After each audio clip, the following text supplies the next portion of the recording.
Jésus n'a jamais demandé que tu sois chrétien. Spinoza révèle la réflexion. Et si tout ce qu'on vous a enseigné était une manipulation monumentale? Et si la plus grande ironie de l'histoire humaine était que la religion créée au nom de Jésus représentait exactement ce contre quoi il s'était battu toute sa vie? Attendez, avant de fermer cette vidéo en pensant que c'est encore une théorie complotiste, laissez-moi vous raconter l'histoire d'un homme qui a osé dire cette vérité il y a plus de 3 siècles. Un homme si dangereux que les Juifs l'ont excommunié à 23 ans, avec une malédiction si violente qu'elle interdisait à quiconque de lui parler, de le regarder, ou même de s'approcher à moins de 4 mètres de lui. Un homme tellement menaçant que les chrétiens ont mis ses livres à l'index et que certains ont essayé de l'assassiner dans la rue. Son nom était Baruch Spinoza. Et ce qu'il a découvert sur Jésus et le christianisme allait changer notre compréhension de la spiritualité pour toujours. Mais avant de plonger dans cette révélation qui va secouer tout ce que vous pensiez savoir, si vous aimez les histoires qui défient les conventions et vous font réfléchir profondément, n'oubliez pas de vous abonner à la chaîne pour ne manquer aucun moment de ces révélations historiques et philosophiques qui changent notre vision du monde. D'où nous regardez-vous en ce moment? Quel pays? Quelle heure est-il chez vous? Écrivez-le dans les commentaires, parce que cette conversation va traverser les continents et les fuseaux horaires, unissant des chercheurs de vérité du monde entier. Et si vous regardez depuis votre téléphone, appuyez sur ce petit pouce en l'air maintenant, ça aide énormément l'algorithme à faire découvrir ce contenu à d'autres personnes qui cherchent aussi des réponses authentiques. Maintenant, préparez-vous. Ce que vous allez découvrir n'est pas une simple critique religieuse. C'est une plongée vertigineuse dans l'une des plus grandes transformations de l'histoire humaine. Comment un prédicateur juif marginal du 1er siècle est devenu le centre d'une religion qu'il n'aurait jamais reconnue. Et comment un philosophe hollandais du XVIIe siècle a eu le courage de le prouver. Le christianisme que Jésus n'a jamais connu.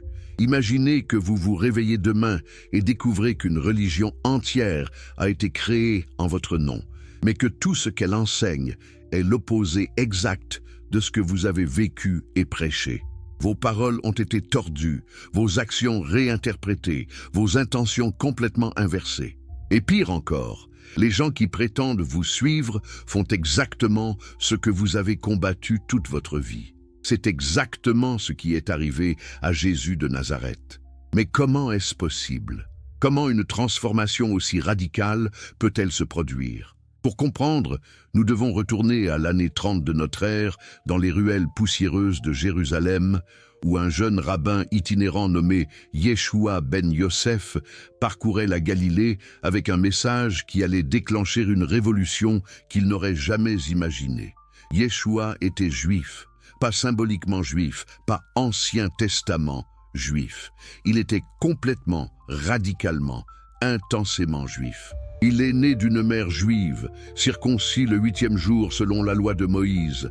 Élevé dans la Torah, il priait dans les synagogues, célébrait la Pâque, respectait le sabbat. Sa vision du monde, sa théologie, sa compréhension de Dieu, tout venait de la tradition juive séculaire. Il ne cherchait pas à créer une nouvelle religion, il cherchait à réformer la sienne. Pensez-y une seconde. Jésus n'a jamais dit « je vais créer une nouvelle religion appelée christianisme ». Il n'a jamais dit « cessez d'être juif et suivez-moi ». Il n'a jamais écrit de catéchisme, jamais organisé de concile pour définir des dogmes, jamais établi de hiérarchie ecclésiastique. Tout ce qu'il a fait était dans le contexte du judaïsme du 1er siècle, un judaïsme en ébullition, avec des dizaines de sectes et d'interprétations différentes. Alors comment sommes-nous passés de ce prédicateur juif apocalyptique à l'Église catholique romaine, avec ses papes, ses cardinaux, sa théologie trinitaire complexe, ses conciles œcuméniques? La réponse est une histoire de transformation politique, de compromis théologiques et, comme Spinoza l'a révélé, de manipulation délibérée de la vérité historique. La première transformation majeure s'est produite dans les décennies immédiatement après la mort de Jésus. Son mouvement initial était composé de Juifs qui croyaient qu'il était le Messie attendu. mais qui continuait à pratiquer toutes les lois juives. Jacques, le frère de Jésus, dirigeait ce groupe à Jérusalem, et ils étaient connus comme les Nazaréens ou les Ébionites.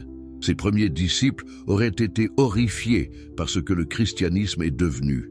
Mais alors arriva un homme qui n'avait jamais rencontré Jésus de son vivant, un pharisien nommé Saul de Tarse, qui après une expérience mystique sur le chemin de Damas, changea son nom en Paul et commença à prêcher une version radicalement différente du message de Jésus. Et c'est ici que l'histoire devient fascinante et troublante. Paul a fait quelque chose de révolutionnaire et, selon beaucoup, de catastrophique. Il a universalisé le message de Jésus en le sortant de son contexte juif. Pour Paul, les lois alimentaires n'avaient plus d'importance. La circoncision n'était plus nécessaire. Le sabbat pouvait être ignoré. Pourquoi?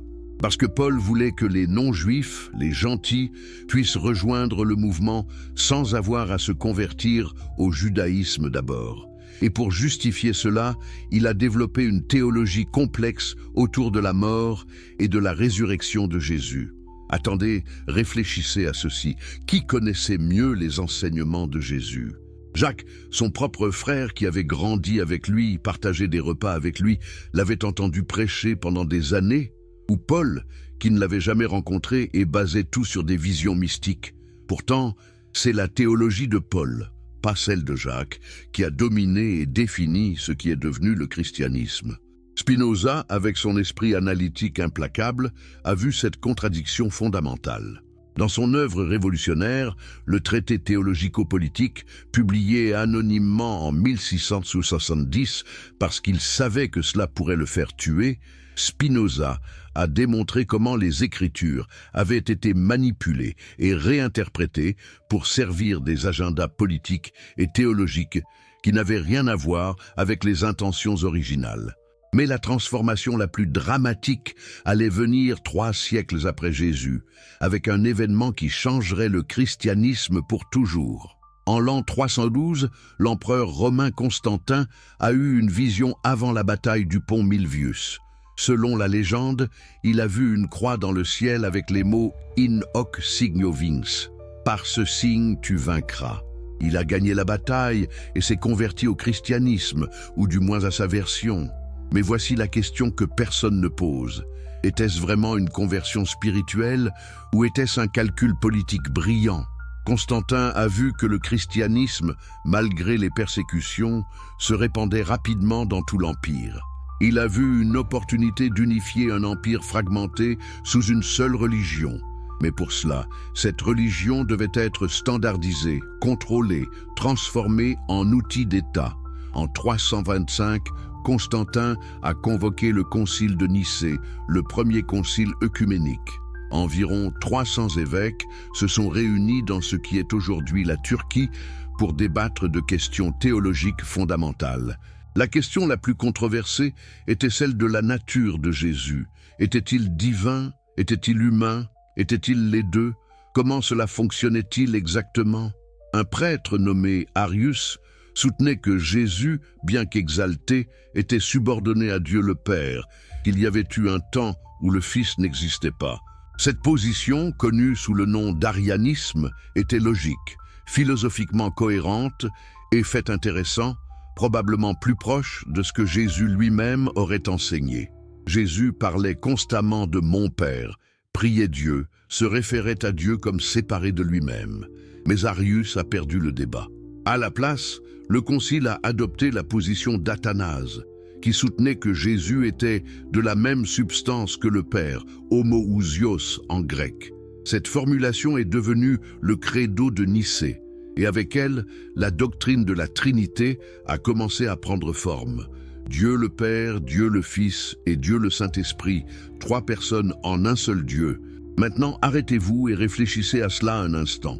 Cette doctrine, qui est devenue centrale au christianisme, qui définit qui est chrétien orthodoxe et qui est hérétique, a été décidée par un vote lors d'une réunion politique organisée par un empereur qui s'est fait baptiser seulement sur son lit de mort.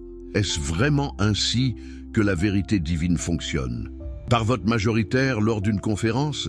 Spinoza a été absolument impitoyable dans sa critique de ce processus. Pour lui, l'idée que Dieu soit une personne ou trois personnes était un anthropomorphisme naïf, une projection de nos propres caractéristiques humaines sur l'infini. Son Dieu était Deus sive natura, Dieu ou nature, une substance infinie et éternelle qui constitue tout ce qui existe. L'idée qu'une partie de cette substance infinie puisse s'incarner dans un corps humain était, pour Spinoza, philosophiquement absurde. Mais plus important encore, Spinoza a vu comment cette théologie servait des objectifs politiques. En faisant de Jésus Dieu lui-même, l'Église pouvait revendiquer une autorité divine absolue. Les prêtres devenaient les intermédiaires nécessaires entre l'humanité et Dieu. Les sacrements devenaient magiques, transformant littéralement le pain et le vin en chair et sang divin. Le salut dépendait de l'obéissance à l'Église, pas de la transformation éthique que Jésus avait prêchée. Et c'est là que réside l'ironie ultime. Jésus, qui avait critiqué férocement les prêtres du temple, qui avait dit que le royaume de Dieu était à l'intérieur des gens, qui avait insisté sur la relation directe avec Dieu sans intermédiaire, était devenu la justification d'un système sacerdotal encore plus élaboré et puissant que celui qu'il avait combattu. Pensez à ce que Jésus a fait lors de sa confrontation la plus dramatique avec l'establishment religieux. Il est entré dans le temple de Jérusalem, le centre le plus sacré du judaïsme, et a littéralement renversé les tables des changeurs d'argent et des marchands de colombes. Pourquoi? Parce qu'ils avaient transformé la maison de Dieu en commerce, parce qu'ils profitaient de la piété des gens. Maintenant, 2000 ans plus tard, visitez le Vatican. Admirez les richesses inimaginables accumulées par une institution qui prétend suivre un homme qui est mort sans un sou, qui a dit à ses disciples de ne prendre ni argent, ni sac, ni sandales supplémentaires. Regardez les habits somptueux, l'or, les palais, les œuvres d'art valant des milliards. Pouvez-vous vraiment imaginer Jésus de Nazareth, le charpentier itinérant, approuvant cela? Spinoza a vu cette hypocrisie et l'a exposée sans pitié.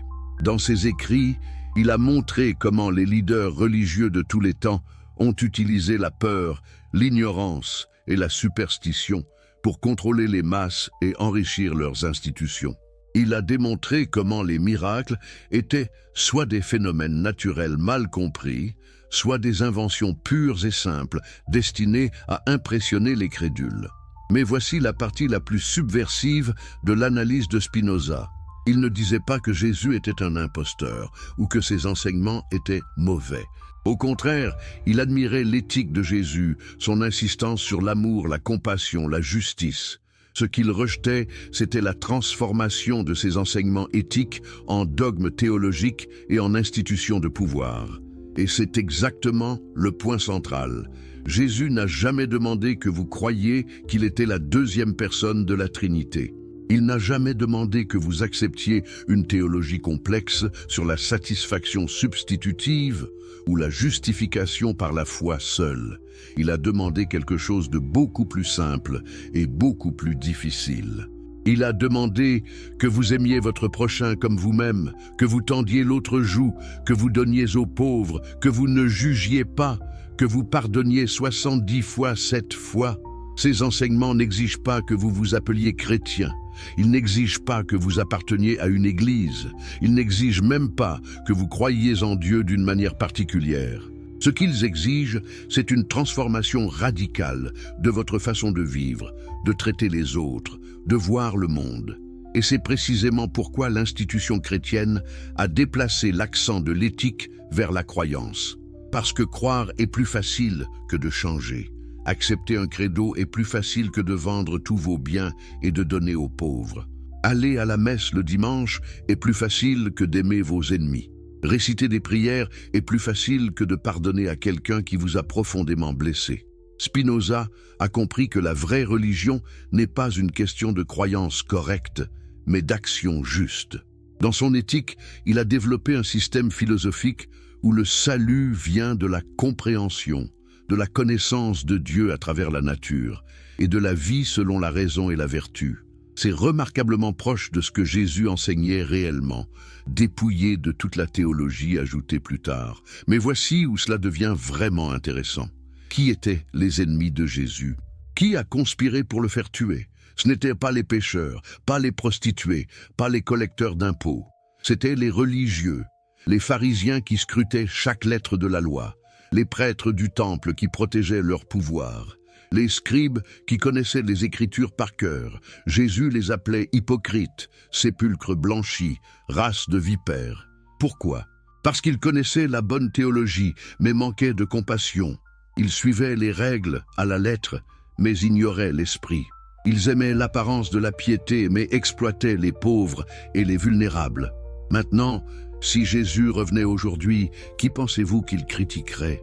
Les athées qui vivent éthiquement, qui font preuve de compassion, qui luttent pour la justice sociale, ou les télévangélistes dans leur jet privé, prêchant la prospérité aux pauvres, les leaders d'église qui protègent les pédophiles en leur sein, les chrétiens qui condamnent les homosexuels mais ignorent les divorces multiples.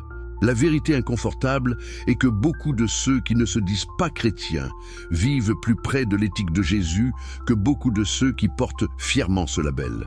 Et c'est exactement ce que Spinoza a compris. Le vrai disciple de Jésus n'est pas défini par l'adhésion à une institution ou l'acceptation de dogmes, mais par la pratique de l'amour radical et de la justice qu'il a prêché. Alors, pourquoi le christianisme a-t-il pris cette direction? Pourquoi cette transformation d'un mouvement éthique radical en une religion de croyance correcte? La réponse est complexe, mais elle implique essentiellement le pouvoir et le contrôle. Une religion basée sur la transformation éthique est difficile à contrôler. Comment mesurez-vous si quelqu'un aime vraiment son prochain? Comment standardisez-vous la compassion? Comment créez-vous une hiérarchie autour du pardon? Vous ne pouvez pas.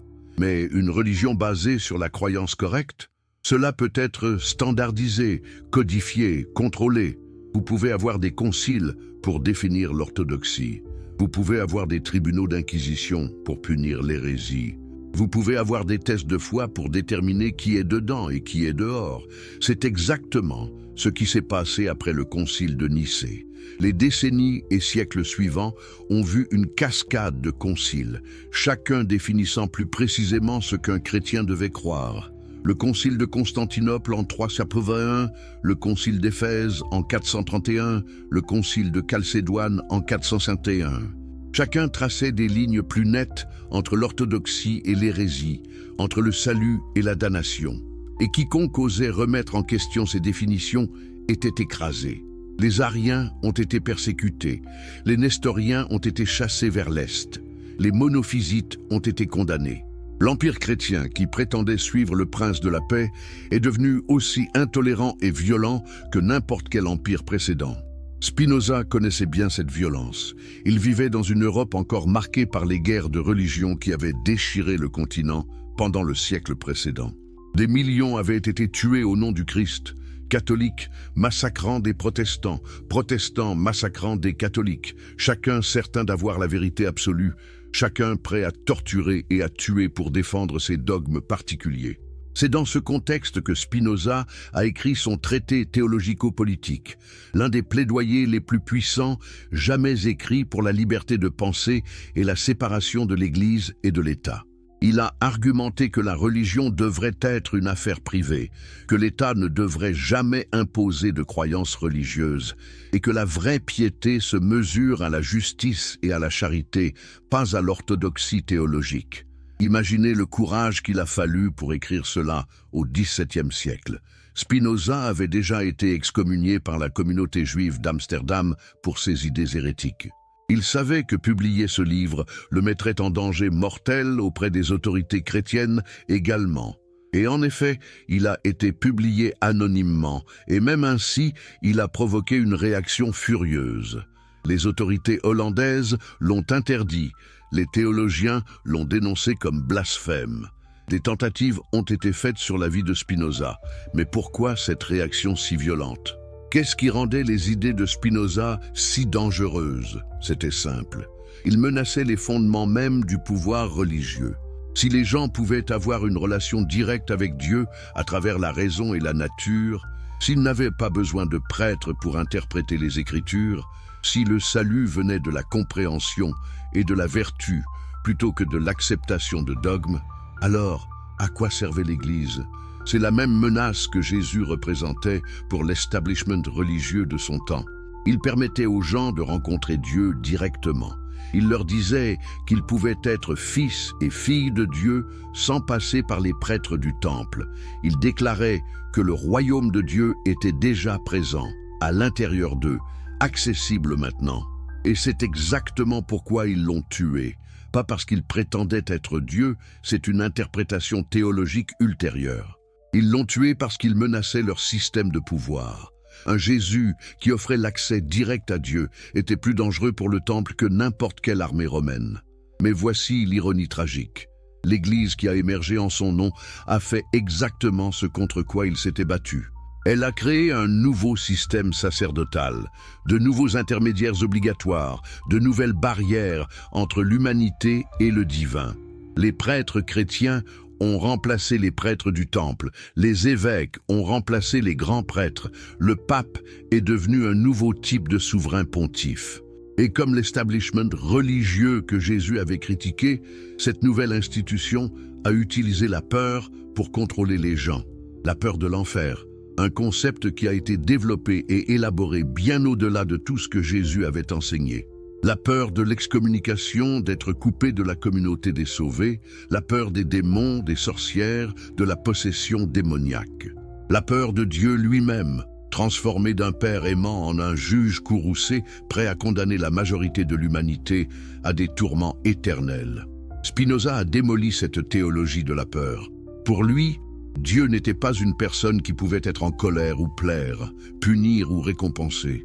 Dieu était la nature elle-même, opérant selon des lois nécessaires et éternelles. Il n'y avait pas d'enfer après la mort, pas de récompense céleste. Le bonheur venait de la compréhension de notre place dans cet ordre naturel et de la vie en accord avec notre nature rationnelle. S'était-il athée?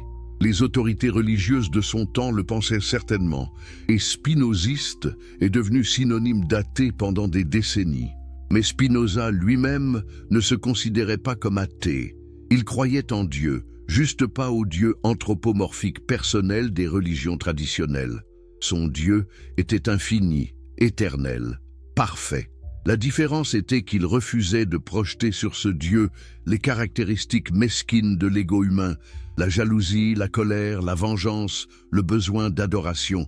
Et c'est là que Spinoza se rapproche le plus de ce que Jésus enseignait réellement. Lisez les béatitudes dans le Sermon sur la montagne. Heureux les pauvres en esprit, heureux ceux qui pleurent, heureux les doux, heureux ceux qui ont faim et soif de justice. Ce sont des déclarations sur la condition humaine, sur ce qui mène au bonheur authentique. Ce ne sont pas des déclarations théologiques sur la nature de la Trinité ou les mécanismes de l'expiation. Ou prenez la parabole du bon Samaritain, peut-être l'histoire la plus célèbre que Jésus ait racontée. Un homme est battu et laissé à moitié mort sur la route. Un prêtre passe et l'ignore. Un lévite, un assistant religieux fait de même. Puis vient un Samaritain, membre d'un groupe que les Juifs considéraient comme des hérétiques, et c'est lui qui s'arrête, qui soigne les blessures de l'homme, qui paie pour son hébergement. Quelle est la leçon? Est-ce que Jésus dit « Croyez en la bonne théologie » Non, il dit « Soyez bons, faites preuve de compassion, aidez ceux qui souffrent ». Est-il fait délibérément de l'hérétique le héros de l'histoire? C'est profondément subversif. Jésus dit essentiellement qu'un hérétique compatissant vaut mieux qu'un orthodoxe sans compassion. Spinoza aurait aimé cette histoire. Pour lui, c'était la preuve que Jésus comprenait ce que beaucoup de ses disciples ultérieurs ont oublié, que la vraie religion est éthique, pas théologique. Que ce qui compte n'est pas ce que vous croyez sur Dieu, mais comment vous traitez vos semblables. Alors pourquoi appelons-nous cela le christianisme? Pourquoi ce mot même qui implique une identité séparée, une religion distincte du judaïsme dont Jésus faisait partie? Le terme chrétien apparaît pour la première fois dans le livre des Actes, où il est dit que les disciples ont été appelés chrétiens pour la première fois à Antioche. Mais c'était un surnom donné de l'extérieur, pas une identité qu'ils avaient choisie pour eux-mêmes. Les premiers disciples s'appelaient simplement la Voix. Ils se considéraient comme des Juifs qui avaient reconnu le Messie. Il continuait à aller au temple, à observer les lois alimentaires, à célébrer les fêtes juives. L'idée qu'ils formaient une religion complètement nouvelle aurait été étrangère pour eux. C'est seulement progressivement, au fil des décennies, que la séparation s'est produite. Et elle s'est produite principalement parce que le mouvement a attiré de plus en plus de non-juifs, des gentils, grâce en grande partie aux efforts missionnaires de Paul. Ces convertis ne voulaient pas observer toutes les lois juives, et Paul leur a dit qu'ils n'avaient pas à le faire. Cela a créé une tension massive avec les disciples originaux à Jérusalem. Le livre des Actes tente de lisser cette tension, présentant une résolution harmonieuse lors du concile de Jérusalem. Mais d'autres preuves suggèrent que le conflit était beaucoup plus profond et amer. Paul lui-même, dans ses lettres, parle de ses confrontations avec Pierre et Jacques. Deux visions radicalement différentes du message de Jésus étaient en compétition. Et devinez laquelle a gagné. Pas celle des gens qui avaient connu Jésus personnellement, pas celle de son frère qui avait grandi avec lui. Non, c'est la vision de Paul, l'homme qui ne l'avait jamais rencontré, qui est devenu la base du christianisme tel que nous le connaissons. Cela ne vous semble-t-il pas étrange? Ne devriez-vous pas vous demander pourquoi? La réponse, comme Spinoza l'a compris, est politique et pratique. La vision de Paul était universelle, ne nécessitait pas de circoncision ou de lois alimentaires compliquées. Elle pouvait être facilement adoptée par tout l'Empire romain. La vision de Jacques, aussi fidèle qu'elle ait pu être au Jésus historique, était limitée aux Juifs et aux convertis pleinement engagés. Et il y a quelque chose d'autre. La théologie de Paul mettait l'accent sur la mort et la résurrection de Jésus comme événement salvateur cosmique. Cela créait un récit dramatique, une histoire de sacrifice divin qui résonnait avec les mythes de mort et de renaissance qui étaient populaires dans le monde gréco-romain. Les cultes d'Osiris, d'Adonis, de Dionysos, tous avaient des thèmes similaires de dieux mourants et ressuscitants. Jésus lui-même, en revanche, mettait l'accent sur la vie, pas la mort. Son message portait sur le royaume de Dieu, se manifestant maintenant, sur la transformation des cœurs et des relations, sur la justice sociale et l'amour radical. Sa mort était tragique, le résultat de son conflit avec les autorités, pas un sacrifice divin planifié pour apaiser un Dieu courroucé. Mais la version de Paul était plus facile à vendre, plus facilement transformable en théologie systématique. Et donc c'est ce qui est devenu le christianisme orthodoxe. Au moment où nous arrivons aux évangiles, écrits des décennies après la mort de Jésus, nous pouvons voir cette théologie paulinienne en train d'être rétrojectée sur l'histoire de Jésus. Comparez Marc, le plus ancien évangile, avec Jean, le plus récent. Dans Marc, Jésus est plus humain, plus conflictuel, plus surpris par les événements. Il demande pourquoi Dieu l'a abandonné sur la croix. Dans Jean, Jésus sait tout dès le début, parle constamment de sa divinité, contrôle parfaitement tous les événements. C'est presque comme si nous regardions deux personnes différentes. Quel Jésus est le vrai? Le Jésus historique était probablement plus proche de Marc, plus humain, plus juif. Le Jésus de Jean est le Christ théologique, le Logos incarné, la deuxième personne de la Trinité. C'est le Jésus que l'Église a choisi d'adorer. Mais est-ce vraiment le Jésus qui a marché sur les routes poussiéreuses de la Galilée? Spinoza aurait dit non. Pour lui, le Jésus historique était un maître éthique remarquable, peut-être le plus grand que le monde ait connu. Mais il était humain, soumis aux mêmes lois naturelles que tous les autres humains. Les miracles attribués à lui étaient soit des exagérations, soit des phénomènes naturels mal compris, soit des inventions pures destinées à soutenir des revendications théologiques. Et voici la chose radicale. Spinoza disait que cela ne diminue pas Jésus. Au contraire, un Jésus pleinement humain qui a atteint une telle sagesse éthique et spirituelle est plus inspirant qu'un Dieu déguisé en humain. Si Jésus était Dieu, alors bien sûr qu'il pouvait être parfaitement aimant et compatissant. C'est facile pour Dieu. Mais s'il était humain, avec toutes les tentations et limitations que cela implique, et qu'il a quand même choisi l'amour radical et le sacrifice de soi, c'est vraiment extraordinaire. C'est vraiment un exemple que nous pouvons suivre. C'est peut-être pourquoi le christianisme institutionnel a insisté si fermement sur la pleine divinité de Jésus. Un Jésus pleinement humain est un défi, un modèle à imiter. Un Jésus pleinement divin est un objet d'adoration, quelque chose de fondamentalement différent de nous. Vous ne pouvez pas vraiment suivre Dieu, vous pouvez seulement l'adorer. Mais vous pouvez suivre un homme, même extraordinaire, et c'est exactement ce que Jésus a demandé. « Suis-moi », disait-il. Pas « adore-moi », pas « construis des églises en mon nom », pas « créer une théologie complexe sur ma nature ». « Suis-moi, fais ce que je fais, aime comme j'aime, vis comme je vis. » Mais c'est difficile, c'est vraiment difficile. Aimez vos ennemis, tendre l'autre joue, donner à quiconque demande, pardonner sans limite, c'est presque impossible. Alors, à la place, le christianisme a offert quelque chose de plus facile. Croire. Croyez que Jésus est mort pour vos péchés, acceptez-le comme votre sauveur personnel et vous êtes sauvés. Aucune transformation réelle de vie n'est requise. C'est ce que Martin Luther a codifié dans sa doctrine de justification par la foi seule, sola fide. Vous ne pouvez pas vous sauver par de bonnes œuvres, disait-il. Le salut vient uniquement de la foi.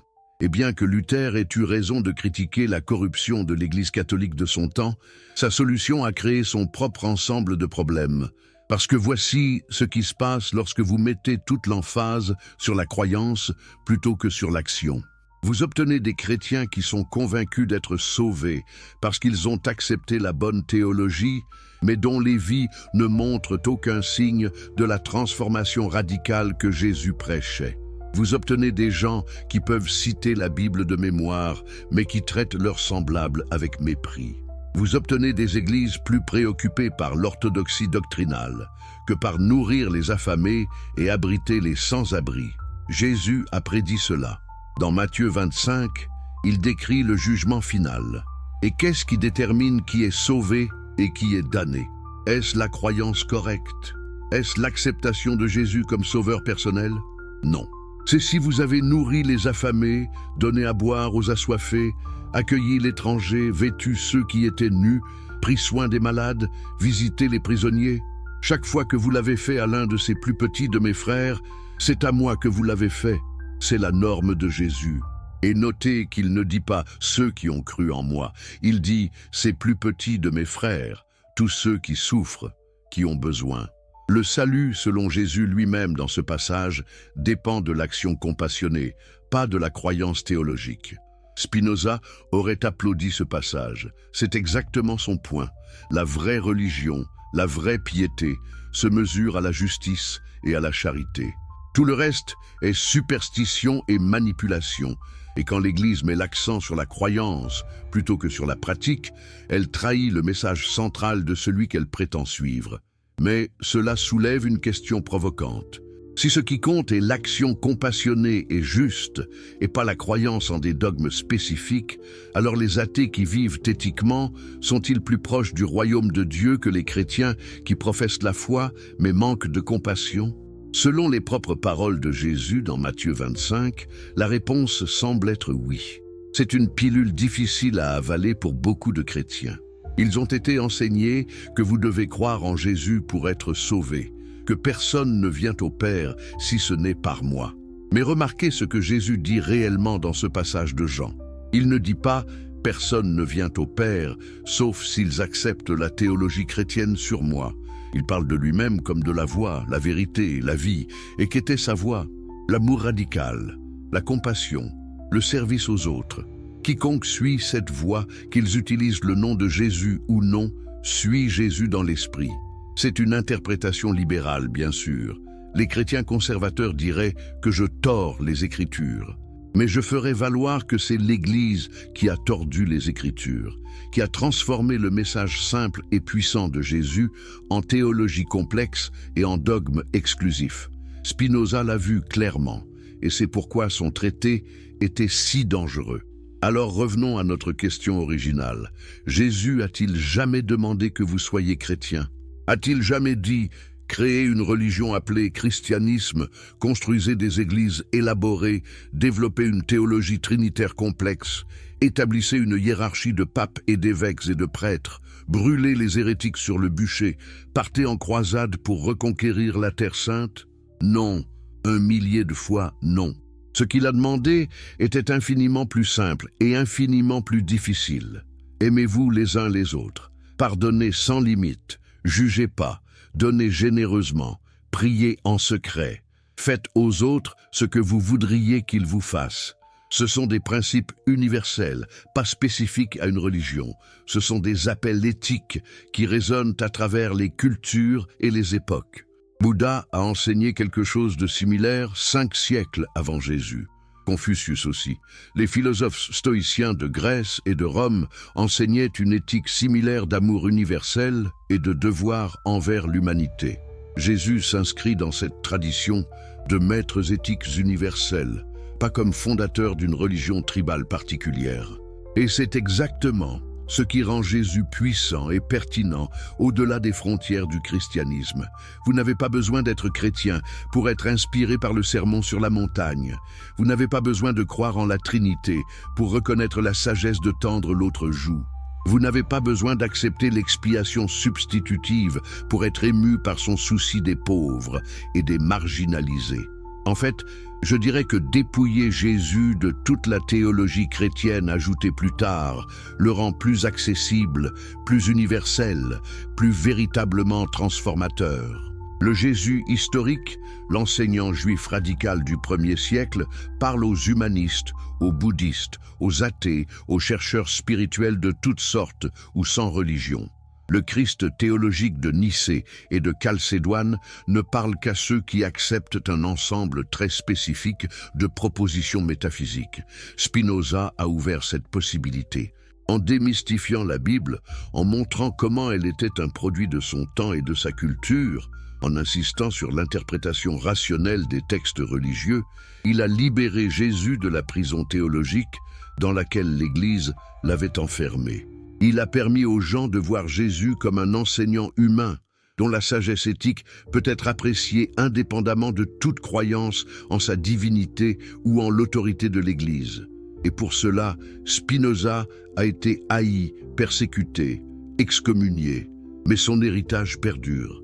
Les Lumières qui ont suivi ont été profondément influencées par son travail.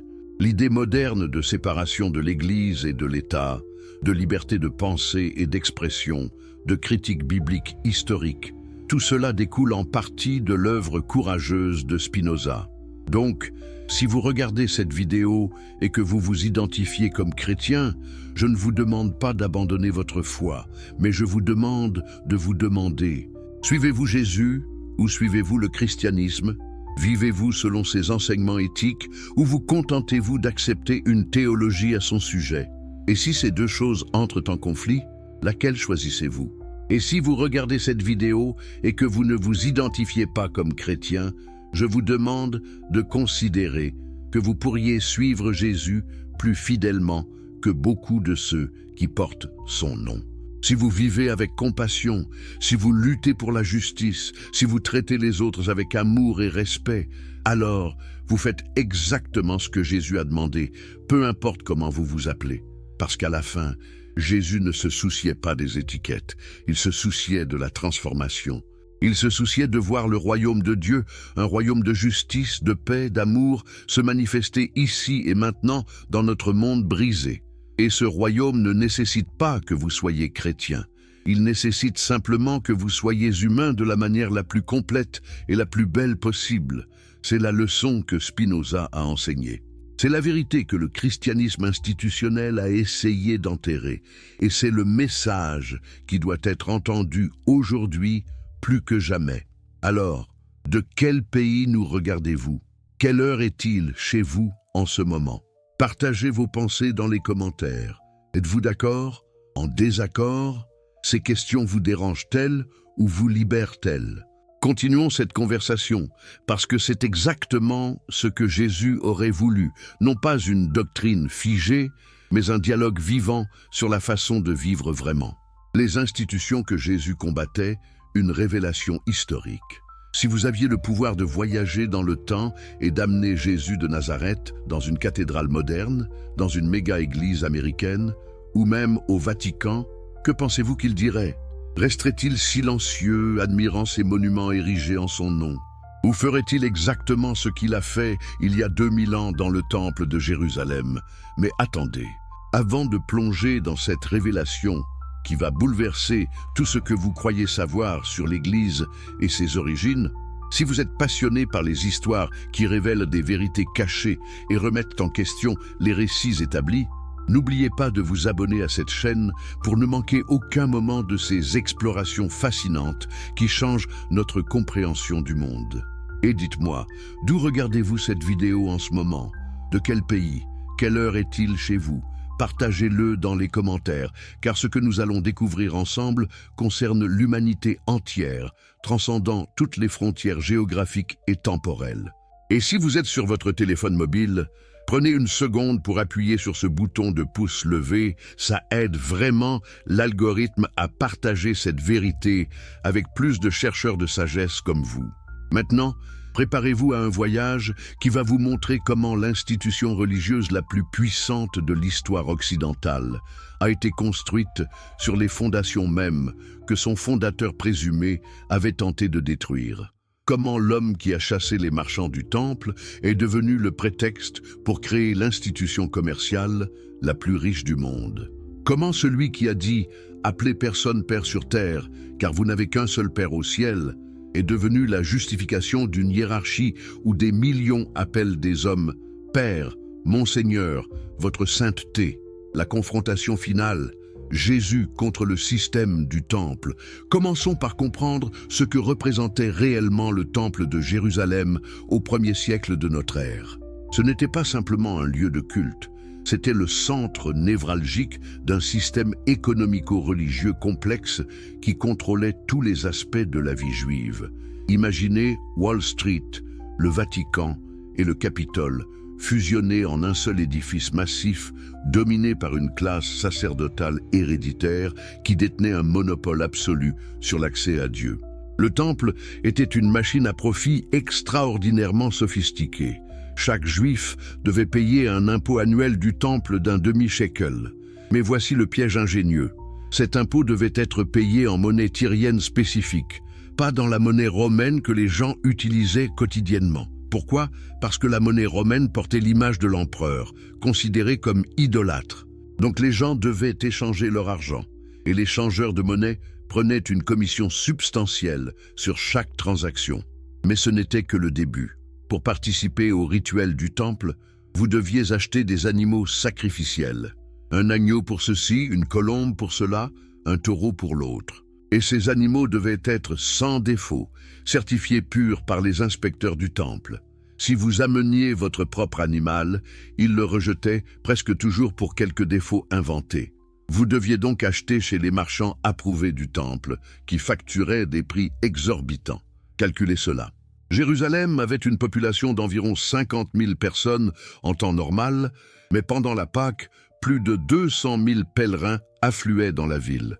Chaque famille devait sacrifier un agneau pascal.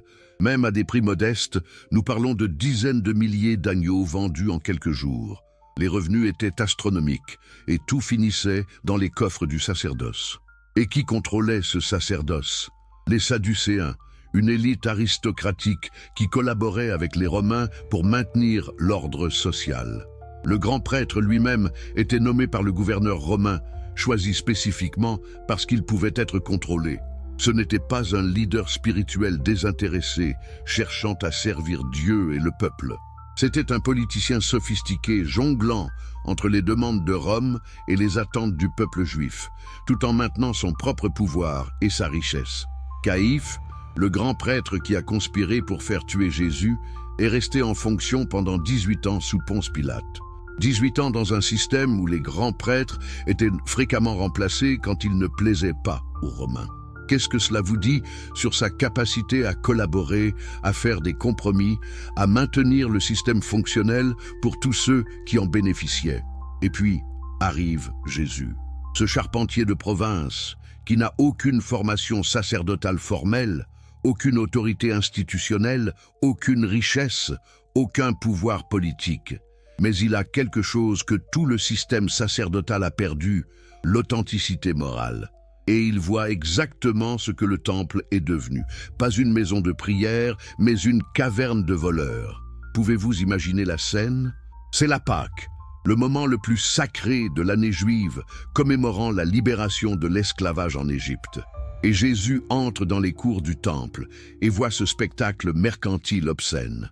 Les cris des marchands vantant leurs marchandises, le tintement des pièces tombant sur les tables, le bêlement des moutons et le roucoulement des colombes entassées dans des cages, l'odeur de l'argent mélangée à celle des animaux, et partout des gens pauvres, obligés de dépenser ce qu'ils ne peuvent pas se permettre pour accéder à Dieu. Quelque chose se brise en lui. Il commence à renverser les tables des changeurs de monnaie. Les pièces roulent sur le sol en pierre. Il libère les animaux de leur cage. Il prend un fouet de corde et chasse physiquement les marchands. Et tout le temps s'il crie, il est écrit « Ma maison sera appelée une maison de prière pour toutes les nations, mais vous en avez fait une caverne de voleurs. » Notez cette phrase. Une maison de prière pour toutes les nations. Jésus citait Isaïe 56, un passage qui parle spécifiquement d'inclure les étrangers, les eunuques, tous ceux qui étaient traditionnellement exclus du culte du temple. Jésus ne protestait pas seulement contre la commercialisation, il protestait contre l'exclusion, contre la création de barrières entre les gens et Dieu. Mais voici la question que personne ne pose. Pourquoi les autorités du temple ne l'ont-elles pas arrêté immédiatement?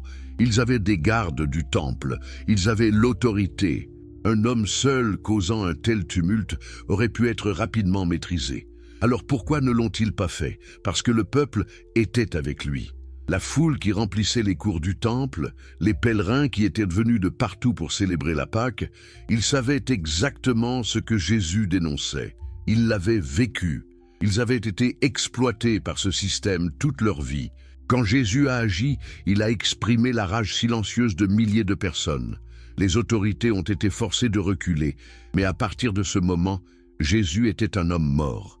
Il avait attaqué le centre de leur pouvoir, exposé leur corruption devant tout le monde. Ils ne pouvaient pas le laisser vivre. Comme le dit l'évangile de Jean avec une ironie choquante, Caïphe a déclaré « Il est avantageux pour vous qu'un seul homme meure pour le peuple et que la nation entière ne périsse pas. » En d'autres termes, Jésus devait mourir pour préserver le système, pour maintenir l'ordre social, pour protéger les intérêts de l'élite sacerdotale et de leurs maîtres romains. Son message de justice, son insistance sur l'accès direct à Dieu, sa critique du pouvoir religieux institutionnel, tout cela était trop dangereux pour être toléré. Et maintenant, voici l'ironie qui fait saigner le cœur. L'Église qui a été construite en son nom, qui prétend suivre ses enseignements, qui affirme être son corps sur terre, a recréé exactement le système qu'il avait attaqué. Comment est-ce possible? Comment une trahison aussi complète et totale a-t-elle pu se produire? Spinoza a posé cette question avec une clarté impitoyable dans son traité théologico-politique. Il a montré comment les leaders religieux de toutes les époques et traditions ont utilisé les mêmes méthodes pour consolider leur pouvoir. Pour créer des intermédiaires obligatoires entre l'humanité et le divin, monopoliser l'interprétation des textes sacrés, utiliser la peur de la damnation pour contrôler le comportement et transformer la religion en instrument politique. L'Église primitive, celle des premiers disciples, ne ressemblait en rien à l'institution qui allait émerger. Lisez les Actes des Apôtres avec attention. Les premiers croyants se réunissaient dans des maisons privées. Ils partageaient leurs biens en commun. Personne ne revendiquait de propriété privée. Ils n'avaient pas de bâtiments spéciaux, pas de sacerdoce séparés, pas de hiérarchie élaborée. La direction était collective, basée sur les dons spirituels plutôt que sur l'ordination formelle. Paul lui-même, dans ses premières lettres, parle d'une église organisée de manière charismatique. Il y avait des apôtres, des prophètes, des enseignants, des guérisseurs, des administrateurs, tous avec différents dons, tous égaux en valeur. Il n'y avait pas de distinction entre clergé et laïcs. Tous étaient des prêtres, tous avaient accès direct à Dieu à travers le Christ. Mais déjà dans les lettres pastorales, écrites plus tard et peut-être pas par Paul lui-même, nous voyons l'émergence d'une structure plus hiérarchique, des évêques, des anciens, des diacres, des qualifications pour ces offices, l'insistance sur l'ordre et la soumission à l'autorité. La transition commence. Au IIe siècle, Ignace d'Antioche écrit des lettres insistant sur l'obéissance absolue à l'évêque. Où est l'évêque, là est l'Église, dit-il. L'évêque devient le représentant du Christ, celui qui préside l'Eucharistie, celui qui peut pardonner les péchés. Le sacerdoce est rétabli, juste sous un nouveau nom. Au IIIe siècle, Cyprien de Carthage développe une théologie complète de la hiérarchie ecclésiastique. Hors de l'Église, point de salut, déclare-t-il. L'Église devient l'arche de Noé, le seul refuge contre le déluge de la damnation. Et qui contrôle cette arche? Les évêques, héritiers des apôtres, possesseurs de l'autorité apostolique. Puis arrive Constantin, et tout change de manière irréversible. Quand le christianisme devient la religion de l'Empire, l'Église hérite des structures de pouvoir impérial. Les évêques deviennent des fonctionnaires publics. Les basiliques, ces grands halls utilisés pour l'administration romaine, deviennent des églises. La simplicité du mouvement original est remplacée par la splendeur impériale.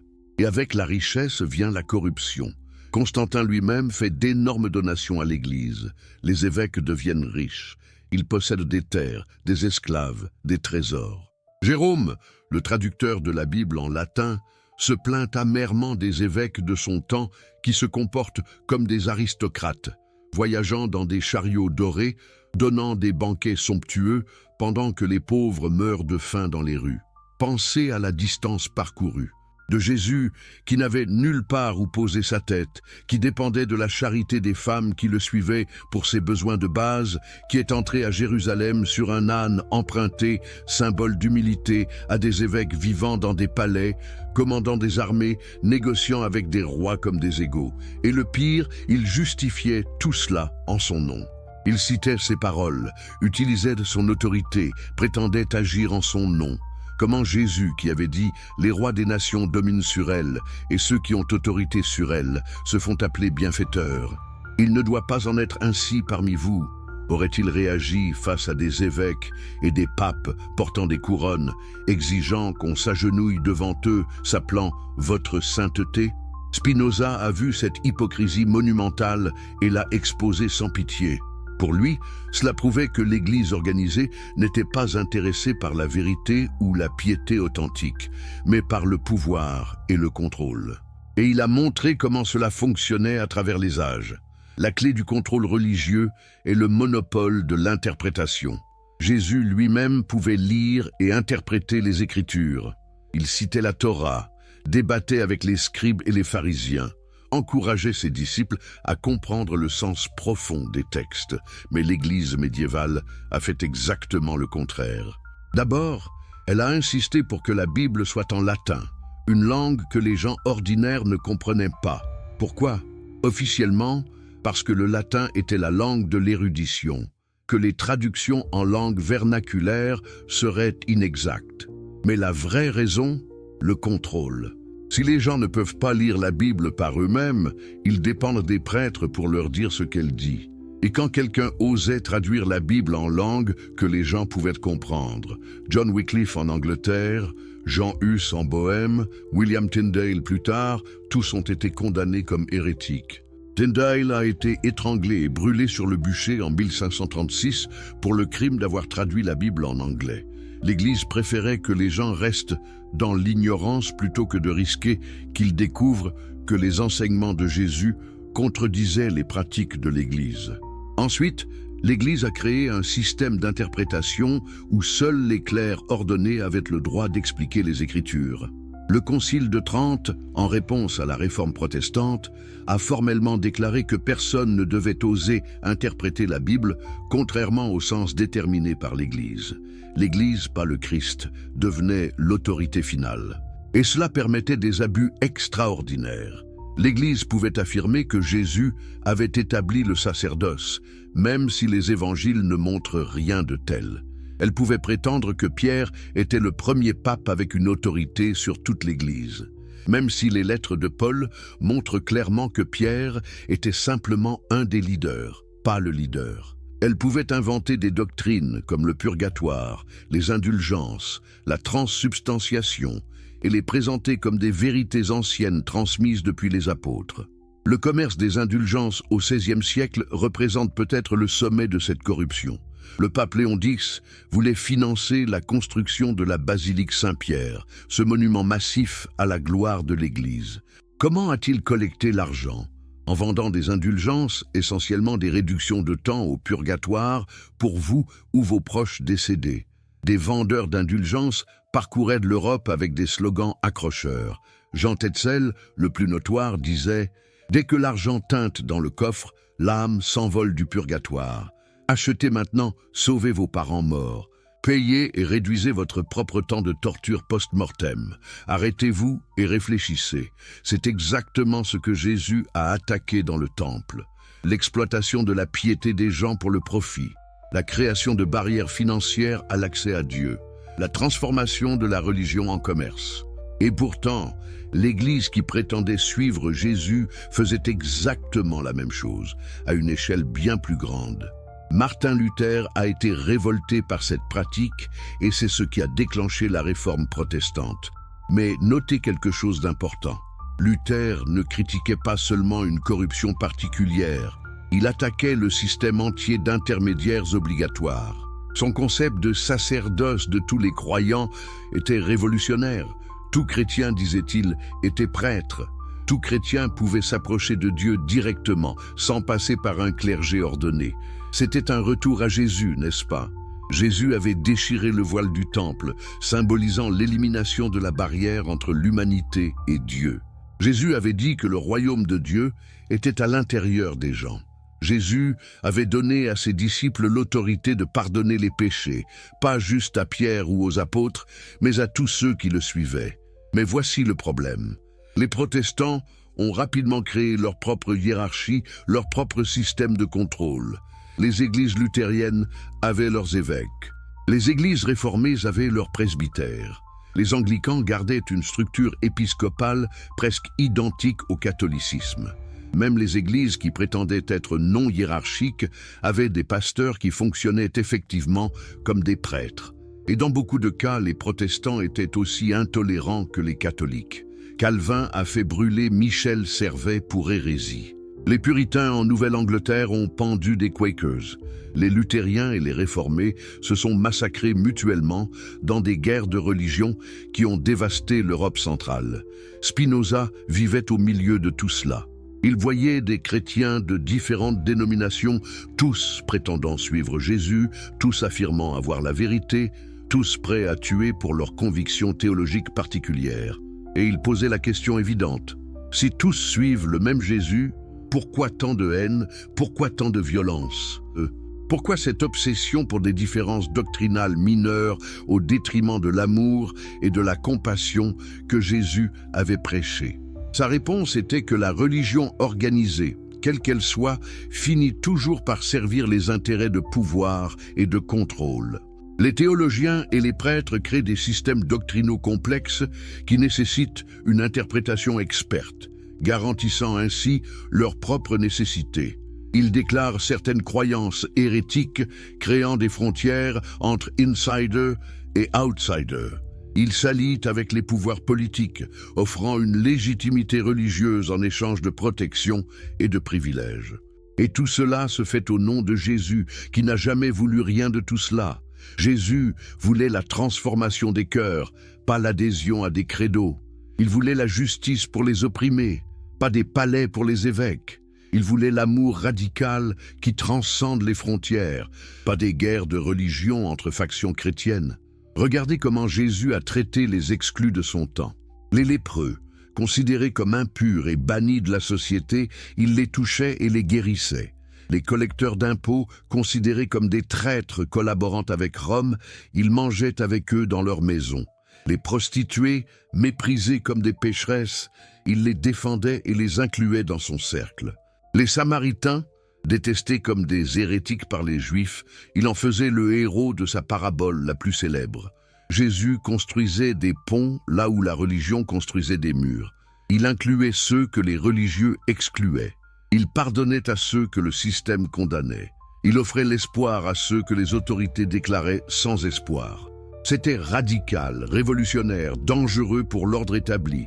Maintenant, comparez cela à l'histoire de l'Église chrétienne, les croisades contre les musulmans, l'Inquisition contre les hérétiques, les conversions forcées des peuples indigènes dans les Amériques, l'esclavage justifié par la Bible, la ségrégation raciale dans les églises américaines, l'exclusion des femmes du leadership, la condamnation des homosexuels.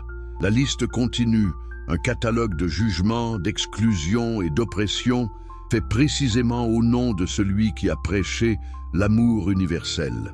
Comment cela a-t-il pu arriver? Comment l'institution fondée sur les enseignements de Jésus a-t-elle pu devenir si complètement opposée à tout ce qu'il représentait? Spinoza aurait dit que c'est parce que l'institution n'a jamais vraiment été fondée sur ses enseignements. Elle a été fondée sur le pouvoir, habillée dans le langage de la foi. Pensez aux richesses de l'Église catholique. Le Vatican possède l'une des plus grandes collections d'art au monde, d'une valeur inestimable. Il possède des propriétés immobilières dans le monde entier. Il a son propre système bancaire, accusé à plusieurs reprises de blanchiment d'argent et d'autres scandales financiers. Les estimations de la richesse totale varient énormément, mais nous parlons de dizaines, peut-être de centaines de milliards de dollars. Et ce n'est pas seulement le catholicisme. Les méga-églises évangéliques en Amérique sont des entreprises multimillionnaires. Les télévangélistes vivent dans des manoirs, volent dans des jets privés, conduisent des Rolls-Royce. Des pasteurs comme Joel Osteen prêchent l'évangile de la prospérité, disant aux pauvres que Dieu veut qu'ils soient riches, tout en collectant d'énormes dîmes qui financent leur propre richesse obscène. Jésus a dit: « Il est plus facile pour un chameau de passer par le trou d'une aiguille que pour un riche d'entrer dans le royaume de Dieu. » Il a dit à un jeune homme riche: « Vends tout ce que tu as et donne-le aux pauvres. » Il a dit: « Vous ne pouvez pas servir Dieu et Mammon. » Comment ces paroles peuvent-elles être réconciliées avec une église richissime? La réponse est qu'elles ne peuvent pas. L'Église a soit dû ignorer ces enseignements, soit les réinterpréter au-delà de toute reconnaissance. Elle a développé des théologies complexes justifiant la richesse institutionnelle. Elle a affirmé que les paroles de Jésus s'appliquaient aux individus, pas aux institutions. Elle a dit que la magnificence des églises glorifiait Dieu, même si les pauvres mouraient de faim dans leurs ombres. Mais Spinoza ne s'est pas laissé berner. Il a vu clair dans ses rationalisations. Pour lui, elle prouvait que l'Église était devenue exactement ce que Jésus avait combattu. Un système de pouvoir, utilisant la religion pour justifier ses privilèges et contrôler les masses. Et le contrôle était exercé principalement à travers la peur. L'Église médiévale avait développé une théologie élaborée de l'enfer, du purgatoire, du jugement dernier, tous conçus pour terrifier les gens dans l'obéissance. Les peintures dans les églises montraient des scènes graphiques de damnés torturés pour l'éternité. Les sermons décrivaient en détail horrible ce qui attendait les pécheurs. Mais Jésus a-t-il vraiment enseigné cette théologie de la terreur? Regardez attentivement les évangiles. Oui, Jésus parle du jugement. Oui, il utilise des métaphores sur le feu et les ténèbres extérieures. Mais dans quel contexte? Principalement en avertissant les hypocrites religieux, les riches indifférents aux pauvres, ceux qui jugent les autres tout en étant eux-mêmes pleins de péchés. Et notez qui Jésus accueille dans le royaume. Les enfants, les pécheurs qui se repentent, la femme adultère qu'il sauve de la lapidation, le brigand crucifié à côté de lui qui reçoit la promesse du paradis. Jésus est remarquablement miséricordieux, remarquablement inclusif, dans ses jugements réels, par opposition à ses avertissements rhétoriques. Mais l'Église avait besoin de la peur. Sans la menace de la damnation éternelle, pourquoi les gens obéiraient-ils aux règles de l'Église? Pourquoi paieraient-ils leurs dîmes? Pourquoi se confesseraient-ils à un prêtre? Pourquoi accepteraient-ils l'autorité des évêques et du pape? La peur était l'outil de contrôle essentiel, et donc la théologie de l'enfer a été développée et amplifiée bien au-delà de tout ce que Jésus avait enseigné. Spinoza rejetait complètement cette théologie. Pour lui, il n'y avait pas de vie après la mort avec des récompenses et des punitions. Il y avait seulement cette vie et le bonheur ou le malheur que nous créons à travers nos choix. Vivre selon la raison et la vertu apporte la béatitude maintenant. Vivre dans l'ignorance et la passion apporte la misère maintenant. C'est le vrai jugement, le vrai paradis et enfer. Cela semble athée, n'est-ce pas? Mais Spinoza dirait que c'est en fait plus proche de ce que Jésus enseignait. Quand Jésus parlait du royaume de Dieu, il le décrivait comme étant au milieu de vous ou à l'intérieur de vous. Il parlait de la transformation présente, pas seulement d'une récompense future. Il disait que ceux qui vivent selon ses enseignements trouvent la paix, la joie, la vie abondante maintenant, pas seulement après la mort. L'obsession de l'Église pour la vie après la mort, pour gagner des points pour aller au ciel et éviter l'enfer, a détourné l'attention du message central de Jésus sur la transformation du royaume présent. Elle a rendu le christianisme individualiste et égoïste. Sauvez votre propre âme, peu importe le reste du monde. Elle a permis aux chrétiens d'ignorer l'injustice et la souffrance autour d'eux, pensant que la vraie vie commençait seulement après la mort. Mais Jésus se souciait profondément de ce monde.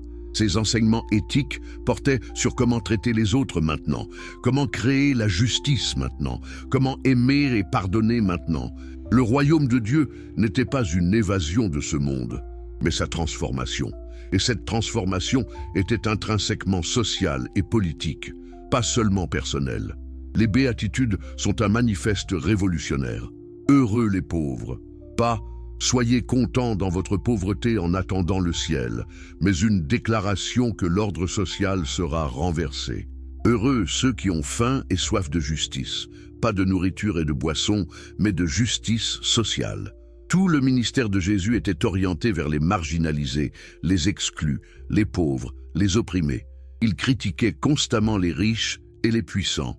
Il annonçait une grande inversion où les premiers seront derniers et les derniers premiers. C'était une menace directe aux structures de pouvoir existantes, raison pour laquelle elles l'ont tué. Mais l'Église, au lieu d'adopter ce message radical de justice sociale, s'est alliée avec les riches et les puissants. Elle a sanctifié les rois et les empereurs. Elle a béni les guerres de conquête. Elle a justifié l'esclavage et le féodalisme. Elle est devenue un pilier de l'ordre établi, précisément ce que Jésus avait défié. Comment justifiait-il cela? En spiritualisant les enseignements de Jésus. Quand Jésus parlait des pauvres, l'Église disait qu'il parlait des pauvres en esprit, pas des pauvres réels. Quand il critiquait les riches, c'était une métaphore pour l'attachement spirituel, pas une condamnation réelle de la richesse. Le royaume de Dieu n'était pas social, mais spirituel, pas externe, mais interne. Cette réinterprétation permettait aux chrétiens riches et puissants de se sentir à l'aise avec leur position tout en professant suivre Jésus. Les rois pouvaient vivre dans des palais tout en se considérant pauvres en esprit. Les marchands pouvaient exploiter les travailleurs tout en étant généreux envers l'Église. La noblesse pouvait opprimer les paysans tout en s'agenouillant pieusement à la messe. Spinoza a vu cette hypocrisie et l'a dénoncée. Mais plus importante encore, il a montré comment cette réinterprétation était une trahison fondamentale du message de Jésus. Pour Spinoza, la vraie religion était éthique, se manifestait dans la justice et la charité concrète. Toute théologie qui permettait aux gens d'être religieux sans être éthiquement transformés était de la superstition, pas de la vraie religion. Et c'est exactement ce que Jésus avait dit. Il avait raconté la parabole du bon samaritain pour montrer qu'un hérétique qui agit avec compassion est plus proche de Dieu qu'un prêtre orthodoxe qui passe à côté de la souffrance. Il avait dit que le jugement final serait basé sur des actions concrètes, nourrir les affamés, accueillir les étrangers, vêtir ceux qui sont nus, pas sur des croyances correctes. Alors pourquoi l'Église a-t-elle mis tant d'accent sur la croyance correcte au lieu de l'action éthique? Parce que la croyance peut être contrôlée et standardisée d'une manière que l'éthique ne peut pas. L'Église pouvait définir l'orthodoxie, créer des tests de foi, identifier et punir les hérétiques. Mais comment mesure-t-on l'amour? Comment standardise-t-on la compassion? Comment contrôle-t-on la justice? Vous ne pouvez pas. Et donc l'Église a déplacé l'accent. Elle a créé des credos détaillés que tout chrétien devait accepter. Elle a développé une théologie scolastique complexe, nécessitant une formation universitaire pour comprendre. Elle a fait de l'acceptation de l'autorité papale le test ultime de la foi orthodoxe. Et quiconque remettait en question cette autorité était impitoyablement réprimé. L'Inquisition n'était pas seulement pour punir l'hérésie théologique. C'était pour maintenir le contrôle de l'Église, pour s'assurer que personne n'osait remettre en question le système. Les méthodes étaient brutales: torture, confession forcée, confiscation de biens, exécution publique. Tout cela fait par des hommes qui se disaient disciples de celui qui avait dit « Aimez vos ennemis et ne jugez pas ». Spinoza connaissait personnellement le coup de défier l'autorité religieuse. Son excommunication de la communauté juive était un type d'inquisition. Bien que les Juifs d'Amsterdam ne pouvaient pas le torturer ou le tuer, ils pouvaient le bannir socialement, lui interdire tout contact avec sa famille et sa communauté. Et c'est ce qu'ils ont fait avec une malédiction si virulente qu'elle reste choquante à lire aujourd'hui. Pourquoi ? Parce que Spinoza questionnait l'autorité des rabbins pour interpréter la Torah. Il suggérait que les Écritures étaient des documents humains, pas des révélations divines parfaites. Il proposait que la vraie religion était éthique, pas rituelle. Il affirmait que tout le monde pouvait connaître Dieu à travers la raison sans avoir besoin d'intermédiaires religieux. Ce sont exactement les mêmes idées pour lesquelles des chrétiens ont été brûlés sur le bûcher. Ce sont les idées que Jésus lui-même avait suggérées quand il critiquait les pharisiens pour leur obsession pour les règles rituelles tout en ignorant les choses plus importantes de la loi, la justice, la miséricorde et la fidélité. Alors, nous revenons à notre question originale. Si Jésus revenait aujourd'hui et voyait les institutions construites en son nom, que ferait-il ? Trouverait-il une ressemblance quelconque avec ce qu'il avait enseigné et vécu? Ou prendrait-il à nouveau un fouet et commencerait-il à renverser des tables? La réponse semble évidente. L'Église institutionnelle, dans toutes ses formes, catholique, protestante, orthodoxe, évangélique, a trahi le message central de Jésus. Elle a créé exactement les types de barrières, de hiérarchies et d'exclusions qu'il avait travaillé à démolir.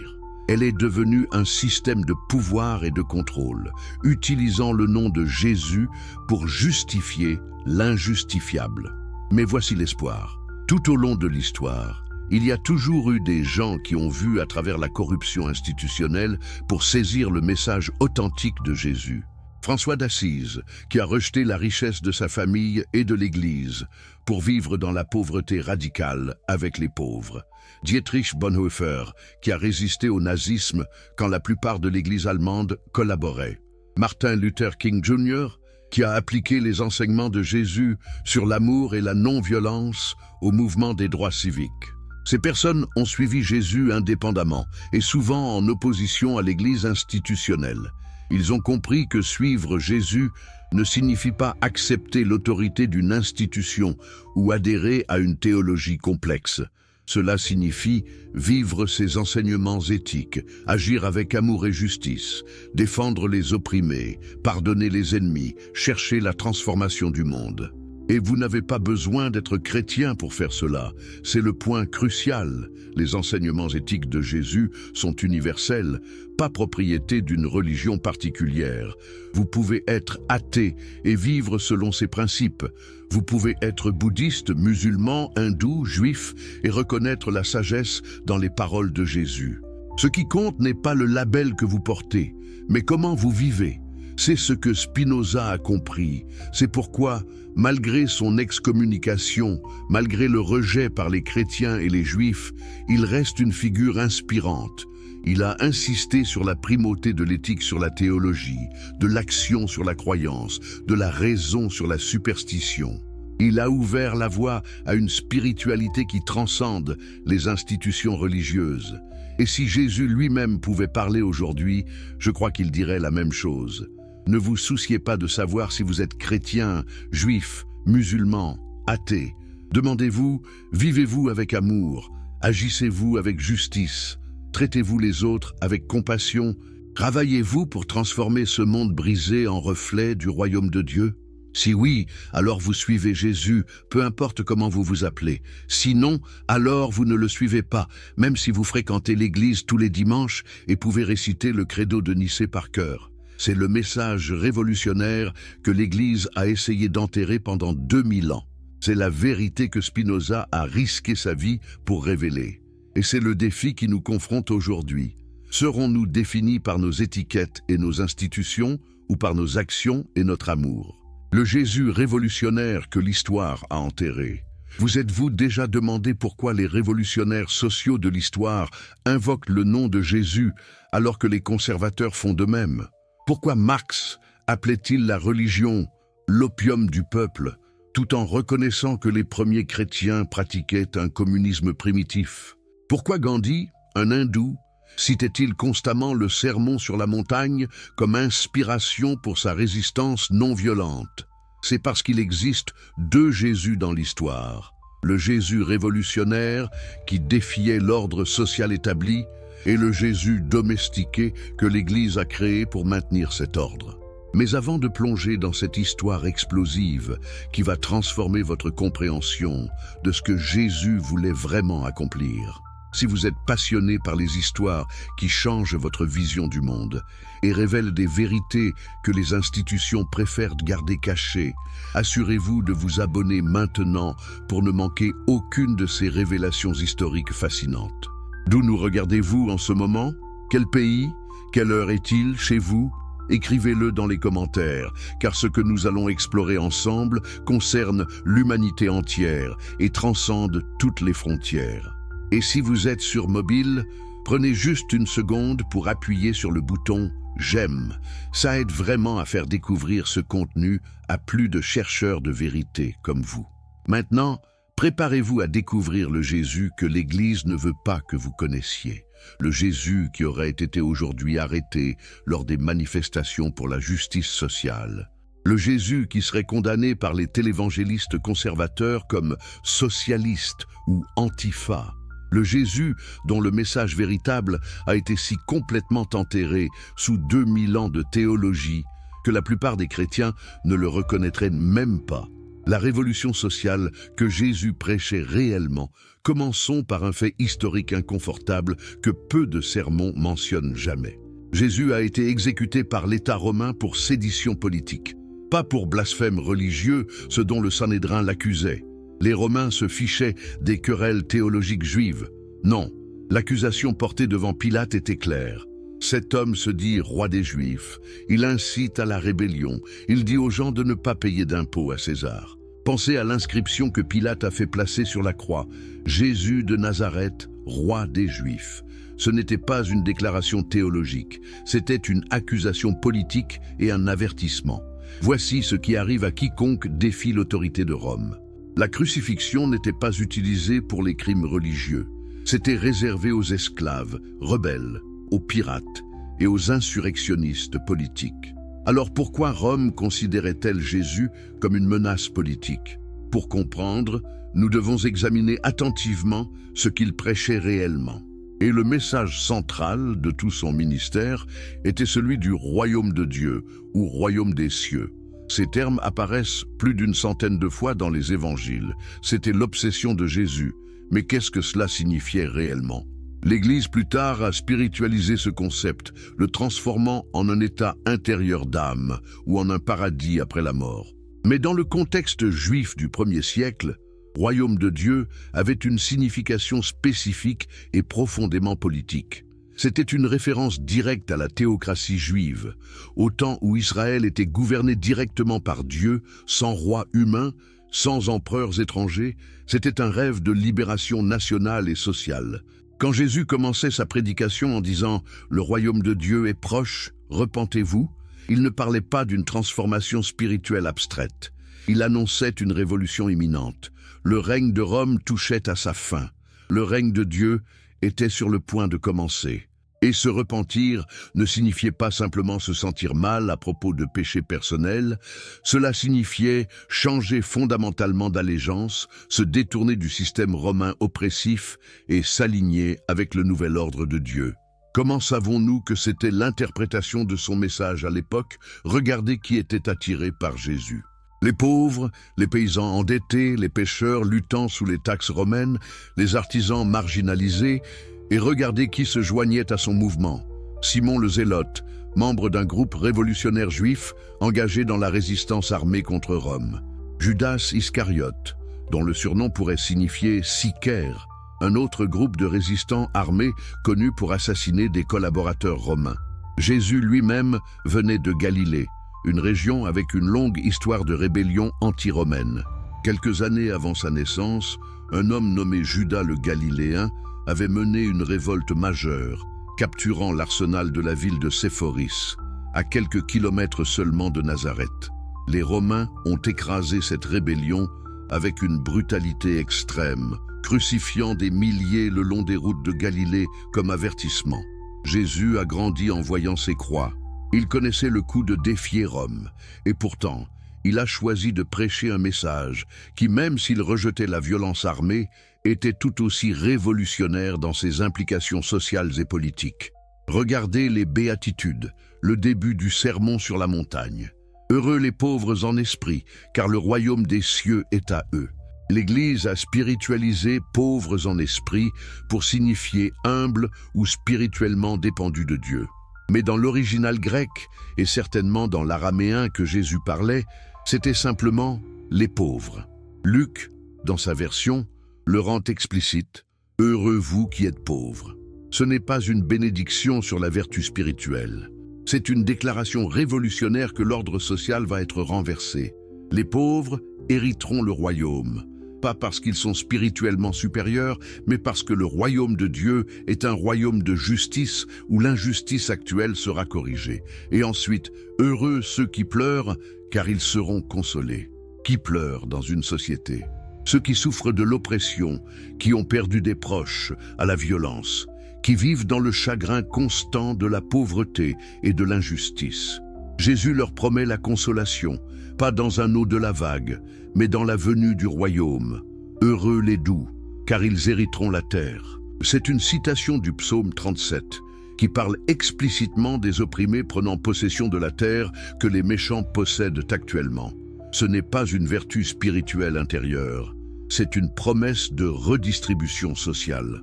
Heureux ceux qui ont faim et soif de justice, car ils seront rassasiés. Encore une fois, Luc rend ceci explicite. Heureux vous qui avez faim maintenant, car vous serez rassasiés. C'est une promesse aux affamés réels, pas aux aspirants spirituels. Le royaume de Dieu nourrira ceux qui ont faim maintenant. Chacune des béatitudes est un renversement radical de l'ordre social existant. Les derniers seront premiers, les premiers seront derniers. Les pauvres posséderont le royaume, les affamés seront nourris. Les pleurants seront consolés, les opprimés hériteront la terre. Comment les puissants auraient-ils réagi à ce message? Les Romains qui exploitèrent la Palestine pour enrichir l'Empire, les élites juives qui collaboraient avec Rome pour maintenir leur propre pouvoir et richesse, ils auraient vu cela exactement pour ce que c'était, une menace révolutionnaire directe à l'ordre établi. Et Jésus ne s'est pas arrêté aux promesses. Il a mis ce message en pratique d'une manière que nous oublions souvent. Regardez ces repas partagés. Dans l'ancien Proche-Orient, manger ensemble créait des liens sociaux et signifiait l'acceptation et l'égalité. Les règles sur qui pouvait manger avec qui maintenaient les hiérarchies sociales. Jésus a systématiquement violé ces règles. Il mangeait avec les collecteurs d'impôts, considérés comme des traîtres collaborant avec Rome pour opprimer leur propre peuple. Il mangeait avec les pécheurs, un terme qui désignait principalement les pauvres qui ne pouvaient pas observer toutes les lois de pureté. Il mangeait avec les femmes, brisant les barrières de genre. Il touchait les lépreux, ignorant les lois de quarantaine. Chaque repas était un acte révolutionnaire. Chaque toucher était une déclaration que les hiérarchies sociales et religieuses n'avaient aucune validité dans le royaume de Dieu. Tout le monde avait une place égale à la table. Les exclus étaient les bienvenus. Les marginalisés étaient honorés. Spinoza aurait reconnu dans ses actions l'essence de la vraie religion, la création de communautés humaines basées sur l'égalité et la dignité, pas sur la hiérarchie et l'exclusion. Pour Spinoza, la justice et la charité étaient les seules vraies marques de la piété. Jésus vivait exactement cela. Mais il y a plus. Jésus a directement critiqué les structures économiques de son temps d'une manière que nous essayons désespérément d'ignorer ou de spiritualiser. Vous ne pouvez pas servir Dieu et Mammon. Ce n'est pas une métaphore, c'est une déclaration radicale que l'accumulation de richesses est incompatible avec la dévotion à Dieu. Malheur à vous qui êtes riches, car vous avez déjà reçu votre consolation. C'est Luc encore, et c'est brutal dans sa clarté. Être riche n'est pas neutre, c'est un obstacle au royaume de Dieu. Pourquoi ? Parce que dans une société agraire ancienne, comme celle de la Palestine du 1er siècle, la richesse venait presque toujours de l'exploitation. Les riches étaient riches parce qu'ils possédaient des terres pendant que d'autres travaillaient ces terres comme métayers, gardant à peine assez pour survivre. Jésus connaissait cette réalité intimement. Ces paraboles sont remplies d'images de cette économie d'exploitation. Le propriétaire absent qui envoie des serviteurs collecter sa part de la récolte. Les travailleurs journaliers attendant sur la place du marché, espérant être embauchés pour la journée. Les débiteurs qui ne peuvent pas payer et risquent d'être vendus en esclavage avec leur famille. Et dans chaque cas, Jésus se range du côté des exploités contre les exploiteurs. La parabole du riche insensé qui construit des granges plus grandes pour stocker ses récoltes pendant que d'autres ont faim, mort cette nuit-là sans profiter de sa richesse. La parabole du riche homme et de Lazare, où le riche qui a ignoré le mendiant à sa porte se retrouve dans le tourment après la mort pendant que Lazare est consolé dans le sein d'Abraham. Ces histoires ne sont pas des illustrations gentilles de vérités spirituelles abstraites. Ce sont des critiques mordantes du système économique qui enrichissait quelques-uns en affamant beaucoup. Et Jésus ne laissait aucun doute sur où il se tenait. Quand un jeune homme riche lui demande ce qu'il doit faire pour hériter la vie éternelle, Jésus lui dit de garder les commandements. L'homme dit qu'il l'a fait depuis sa jeunesse. Alors Jésus lui dit « Une chose te manque, va, vends tout ce que tu as, donne aux pauvres, et tu auras un trésor dans le ciel. Puis viens et suis-moi. » L'homme s'en va triste, car il était très riche.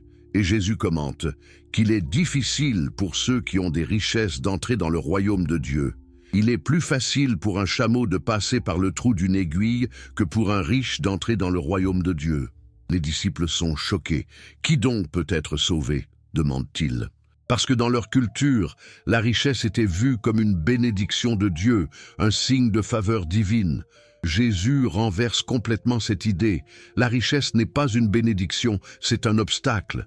Elle vous lie au système actuel. Elle vous rend réticent à voir le royaume de Dieu parce que ce royaume signifie la perte de vos privilèges.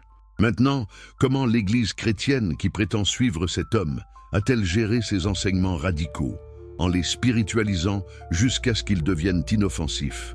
Vends tout et donne aux pauvres devient un conseil pour les âmes spécialement appelées, comme les moines et les nonnes, pas une exigence pour tous les chrétiens.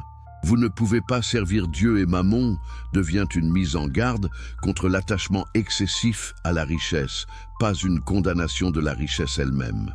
Les théologiens ont développé des doctrines complexes sur l'intendance, l'idée que vous pouvez être riche tant que vous utilisez votre richesse sagement et donnez une partie à la charité. Mais c'est exactement ce que le jeune homme riche faisait probablement déjà. Il gardait les commandements qui incluent donner aux pauvres. Pourtant, Jésus a exigé quelque chose de plus radical, l'abandon total de la richesse. Pourquoi l'Église a-t-elle adouci ce message? Parce qu'elle voulait l'argent des riches. Dès que le christianisme est devenu la religion de l'Empire sous Constantin, il a commencé à attirer les riches et les puissants. Et pour les garder, l'Église devait rendre le christianisme compatible avec la richesse et le pouvoir. Donc le message a été transformé. Au lieu du royaume de Dieu comme renversement social imminent, il est devenu le ciel après la mort. Au lieu de la justice sociale maintenant, c'est devenu la charité individuelle comme choix moral, mais pas comme exigence. Au lieu de vendre tout, c'est devenu donner généreusement, mais garder la plupart. Et cela a permis aux chrétiens riches de se sentir à l'aise avec leur richesse tout en professant suivre Jésus. Les rois chrétiens pouvaient vivre dans des palais. Les marchands chrétiens pouvaient exploiter les travailleurs. Les nobles chrétiens pouvaient posséder des serfs. Tout était justifié parce que le vrai royaume n'était pas de ce monde, et la vraie égalité serait dans la vie, après la mort. Mais ce n'était pas ce que Jésus enseignait. Pour lui, le royaume commençait maintenant. La transformation était immédiate. La justice ne pouvait pas attendre. Et cela signifiait un changement radical dans la façon dont les gens vivaient et traitaient les uns les autres. Regardez les premières communautés chrétiennes décrites dans les Actes des Apôtres. Tous les croyants étaient ensemble et avaient tout en commun. Ils vendaient leurs possessions et leurs biens et les distribuaient à tous, selon les besoins de chacun. C'était du communisme primitif, un partage radical des ressources basé sur le besoin, pas sur la capacité de payer. Et notez que ce n'était pas présenté comme optionnel. Quand Ananias et Saphira ont prétendu donner tout le produit de la vente de leurs terres, mais en ont gardé une partie, ils sont morts sur place. L'histoire choque les lecteurs modernes par sa sévérité, mais le message est clair. Dans la communauté du royaume, il n'y a pas de place pour l'accumulation privée pendant que d'autres ont besoin. Bien sûr, cette pratique n'a pas duré longtemps. À mesure que le mouvement grandissait et se répandait dans l'Empire romain, il a absorbé les valeurs économiques romaines. La propriété privée a été rétablie. La hiérarchie sociale a été réintroduite. L'Église est devenue propriétaire, pas redistributrice. Mais tout au long de l'histoire chrétienne, il y a eu des mouvements qui ont essayé de revenir à ce radicalisme originel. François d'Assise au XIIIe siècle, qui a rejeté sa richesse familiale et a vécu dans la pauvreté volontaire, dépendant de l'aumône quotidienne comme Jésus et ses disciples. Les Vaudois, les Lollards, les Hussites, tous persécutés par l'Église pour avoir prêché un retour à la simplicité apostolique et au partage des biens. Même dans l'époque moderne, les chrétiens sociaux du XIXe siècle ont essayé d'appliquer les enseignements de Jésus aux problèmes du capitalisme industriel. Walter Rauschenbusch, théologien baptiste américain, a écrit sur l'évangile social, argumentant que le christianisme devait s'occuper des structures d'injustice, pas seulement du salut individuel des âmes. Martin Luther King Jr. a porté ce flambeau au XXe siècle, appliquant les principes de Jésus sur l'amour et la non-violence à la lutte pour les droits civiques. Mais notez comment King a été traité par l'establishment chrétien de son temps. Les pasteurs blancs l'ont critiqué comme trop radical, troublant l'ordre social. Des églises ont refusé de le soutenir. Certains l'ont même dénoncé comme communiste, exactement l'accusation qui aurait probablement été portée contre Jésus lui-même s'il était apparu au XXe siècle. Parce que voilà la vérité inconfortable, Jésus était radical. Pas radical au sens théologique d'avoir des croyances doctrinales inhabituelles, mais radical au sens politique et social de remettre en question les structures fondamentales de la société. Il a remis en question la distribution de la richesse. Il a remis en question l'autorité politique. Il a remis en question les hiérarchies sociales. Il a remis en question les exclusions religieuses. Il a remis en question le système entier. Et c'est exactement pourquoi ils l'ont tué. Les autorités juives l'ont trahi, parce qu'ils menaçaient leur position dans le système du temple. Les Romains l'ont exécuté parce qu'il représentait une menace potentielle à l'ordre impérial. La crucifixion était destinée à envoyer un message. Voici ce qui arrive aux fauteurs de troubles, aux agitateurs, à quiconque défie le statu quo. Mais voici l'ironie. En tuant Jésus, ils l'ont transformé en martyr et ont garanti que son mouvement survivrait. Et puis, quelques siècles plus tard, ce même empire romain qui l'avait exécuté a adopté son nom et a créé une religion impériale qui a trahi tout ce pourquoi il était mort. Spinoza a vu cette trahison clairement. Pour lui, la vraie religion de Jésus était simple, justice et charité. Traitez les autres comme vous voudriez être traités. Aimez votre prochain comme vous-même. Partagez avec ceux qui ont besoin. Défendez les opprimés. Ces principes éthiques n'exigent pas de théologie complexe, pas de hiérarchie ecclésiastique, pas d'accumulation de richesses institutionnelles.